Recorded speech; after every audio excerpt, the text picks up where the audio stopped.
असां हींअर press club में कराची प्रेस क्लब में आहियूं ऐं जीअं त तव्हांखे ख़बर आहे त मसीहनि जो जेको कॉलेज हुयो पेशावर में उनखे क़ौमी तहवील में वरितो वियो। उन जे ख़िलाफ़ु मसीह बिरादरी जो अॼु कराची प्रेस क्लब में जो जेको एहतजाज आहे सो असां सां साईं बीठो आहे। साईं जो वधीक असां तारीफ़ बि पुछंदासीं ऐं साईं खां थोरो कमेंट्स वठंदासीं इहो मसइलो आख़िर आहे छा ऐं इहो छो थियो ऐं तव्हांजा हिन में मुतालबात कहिड़ा आहिनि।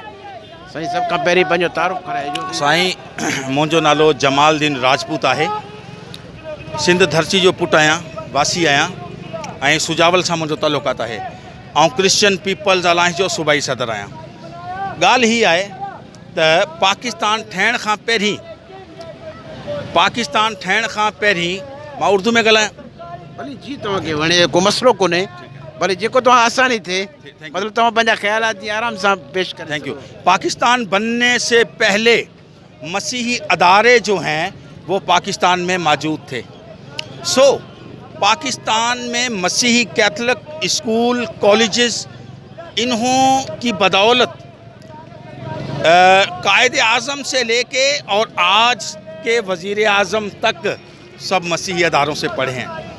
और मसीहों को जो दूसरे नंबर पे अक़लियत थी जिसको कायदे आज़म ने कहा कि हमारा साथ दीजिए, ना हिंदुओं ने साथ दिया ना सिखों ने, मसीहों ने साथ दिया, तो मसीहों को दीवार से लगा दिया गया। यहाँ तक कि हमें कोटा सिस्टम भी नहीं मिलता, नौकरियाँ भी नहीं मिलती, हमारी मखसूस नशिस्तें हैं। जो अगर हम अपने MPA को कहें कि हमारा काम करें वो असा के चवे तो असां मूंखे मां वोट ॾिना आहिनि। चवण जो मक़सदु हीअ आहे त हाणे माना पेशावर जे कॉलेज में जेको कब्ज़ो थियो आहे गवर्नमेंट पंहिंजे माना गवर्नमेंट जी तहवील में वठी छॾियो आहे कॉलेज खे। असांजो चवणु हीअ आहे त हीअ असांजो हक़ आहे त मसीही अदारा क्रिश्चियन अदारा जेका आहिनि मिशन सोसाइटी खे वापसि कया वञनि। इहो ई कमु ज़ियाउल हक़ कयो, इहो ई कमु भुट्टो साईं कयो त असां ख़ुशि न आहियूं। असां चऊं था त असांजो मुतालबो ही आहे त मसीही अदारा मिशन सोसाइटी के वापस किया वञनि। किंग एडवर्ड कॉलेज में कायदे आज़म 1948 जॾहिं पाकिस्तान बणी वियो ठही वियो हुन वटि जॾहिं कायदे आज़म विया हुते कायदे आज़म ख़िताब कयो। मूं ही पंहिंजी किताब में साईं जो कायदे आज़म साहब जो ही किताब में हवालो ॾिनो ऐं कायदे आज़म साहब जी तक़रीर जेकी आहे मूं पढ़ी ॿुधाई आहे। असां दहशतगर्द न आहियूं, असां बमबार न आहियूं, असां त पाकिस्तान ऐं पंहिंजी क़ौम जा असां वफ़ादार शहरी आहियूं।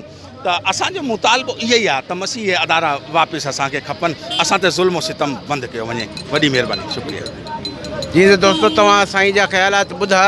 असल में हिते ॻाल्हियूं त घणियूं थींदियूं आहिनि त भई मदीना जो रियासत, मुंहिंजे ख़्याल में मदीना जी रियासत में ईअं न हूंदो हुयो। जेकॾहिं तव्हां मदीना जी रियासत जी तव्हां तारीख़ पढ़ो त उन में यहूदी मुसलमान ईसाई जेके बि हुया सभु गॾु रहंदा हुआ, हिक ॿिए जे ग़म ख़ुशी में बि शरीक हूंदा हुया।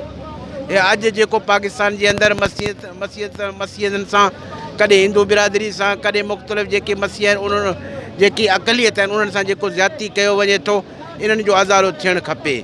न थियण जे सूरत में इहो यकीनन मुल्क जे लाइ नुक़सानदेह हूंदो, इन में को फ़ाइदो कोन हूंदो। महिरबानी।